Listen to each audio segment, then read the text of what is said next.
Well, things are a-changin' at the New Jersey Teachers Union because they are seeking to eliminate the basic skills test requirement for aspiring educators. They're saying it's time to eliminate another barrier. So New Jersey does require that candidates for teacher certification pass a basic skills test. It's reading, writing, math, or they have to show SAT, ACT, or GRE scores in the top third percentile from the year that they were taken. But they're wanting to do away with that in order for people to become certified teachers because they're really having a hard time getting people to teach at this point. What are your thoughts on, because they're saying they've got a national teacher shortage and it's especially bad in New Jersey. Do you think this is a good thing, Matthew? Do you think this is a bad thing? I mean, I think that having analyzed student scores and teacher programs, like programs teaching teachers in New Jersey, in rural, urban, and suburban, communities, I can just tell you, it'd be really nice if they kept this. I mean, I'm not for over-regulating or certifying teachers. We need people who are older and retired and know something about life to come in and talk to students. Yes. But this is clearly an effort to get rid of, any kind of intellectual basic competency test.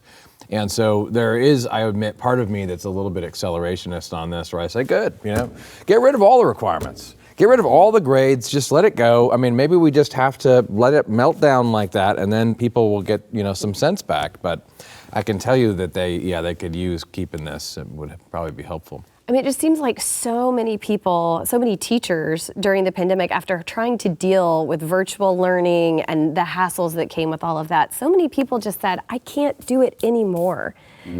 So there is this shortage. What do you think the answer is there, Rob? What do you think? I think that less regulation is usually good, and you would get more teachers. Like Matthew said, you get. Right now, you can't become a teacher if you don't have a teaching degree, if you don't have a master's degree. There's a whole group of things that stop you. Those, I think, would be the first things I would look at getting rid of. Because you would think that if you had a master's degree, you would have basic competency if you had a higher education degree, but that really can't be used to tell you. So I think this is as much of a strike on our higher education system as it is anything else, that they're graduating people that can't pass this test, apparently. Pat, Seems to be a little bit of the dumbing down process that we're going through.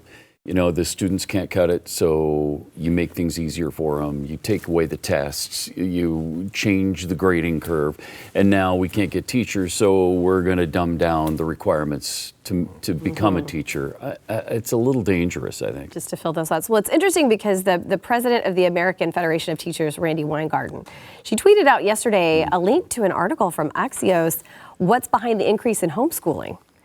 And the article from Axios goes on to detail why people are moving towards homeschooling. Lots of different reasons. They're saying that homeschooling is now the fastest growing form of education in the United States, which is honestly kind of surprising in a lot of ways because of just, the economy the way it is and lots of people working multiple jobs. But parents are making the sacrifice and taking control of education, because there are 1.9 million to 2.7 million homeschooled students in the U.S. now. So they're saying in the article, a lot of it's political reasons, religious reasons, and because they learned during the pandemic that Zoom school just wasn't effective. Their kids weren't learning anything. And I think it was the first time for a lot of parents where you really saw what your kids were being taught in school, and you realized, this is not at all what they should be learning, or this isn't what I thought it would be, or what in the world's going on in the classroom, or you find out there's things in the curriculum that are completely the opposite of what your children to be taught in school. So what are your thoughts on this homeschool? Do you think this is a trend, or do you think it's here to stay? Oh, it's definitely here to stay. Yeah. I mean, I don't think you ever, unless you outlaw it, which they will try to, it took off. I mean, it tripled, right, in that first year. So there's no end to this, because it's not just homeschooling too. When people say homeschooling, they act as if, that's just they used to act as if it was a family in a log cabin or something. Right. But you're talking about usually a large support network, other people doing it as well, being able to find tutors for your kids, and then having curriculum and access, a lot of times to remote teachers for some of it. So It really is. It's only going to grow, and I think it's a great thing because people are realizing how bad the system is and getting outside of it. And when they do that, they experiment and develop new models and new ways of doing things. Yeah, I know a lot of people that homeschool, and it's that if one parent has subject expertise in a certain subject, that's the parent that they all go to do, to do that class.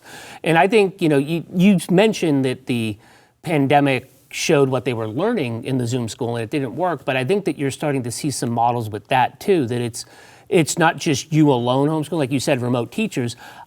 If they do outlaw homeschooling, I could see remote schooling becoming a thing where, instead of going to a private school for $20,000 a year, you pay $1,000 to get access to people teaching a bunch of people over Zoom, because that can scale, right? If you're teaching one kid over the internet, you can teach 500 or 600 if the parent's there to back you up. And I think that is a paradigm shift as people are, don't want to come back into work. You're seeing downtowns completely empty across the country, the commercial real estate market, bottoming out. I think you're starting to see some of those things in effect, and you will with schooling. My wife and I homeschooled for 23 years. Wow. And when we first started, there weren't the materials and the help available that there is today. Today, it is so much easier to homeschool than it ever has been, because you've got the online things, you've got co-ops. There's a lot of groups. If you just go online and Google it, you'll find people in your area that you can get together with, and you find somebody, like Rob said, who has some expertise in some subject, and they teach the kids that day.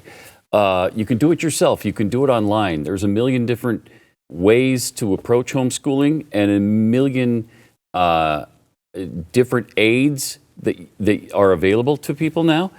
And the reasons for homeschooling, I think, have gotten a lot stronger over the last few decades, because you see what's going on in our school system. Kids aren't safe, either indoctrination-wise or even physically in some cases. You've got the trans situation with men going into women's locker rooms and bathrooms, and you've got the drugs. Yeah, shootings. Yeah. People used to say to us all the time, well, what about the social aspect? I'm like, yeah, that's exactly why we do it. We don't want them socializing with everybody. Yeah. Social aspect. It's so true. Well, I agree with you. It's something, I have a 5-year-old, and so it's something we've been looking into a lot. And even these classical schools, a lot of them will offer a hybrid where you can go 3 days a week and have them home 2 days a week. But I love that there are so many more options. Like you said, now they're making it much easier, which is fantastic. And I have to say, all the homeschooled people that I've met out in the workforce, usually the sharpest people in the bunch. Yeah. So. Oh, good. Now's the time when I mentioned I was homeschooled. Oh, all right. Well, see, there we go. Well, we can tell. We can tell. Now I'm on the Blaze. That's right. See, you too. If you're homeschooled, one day this could be you.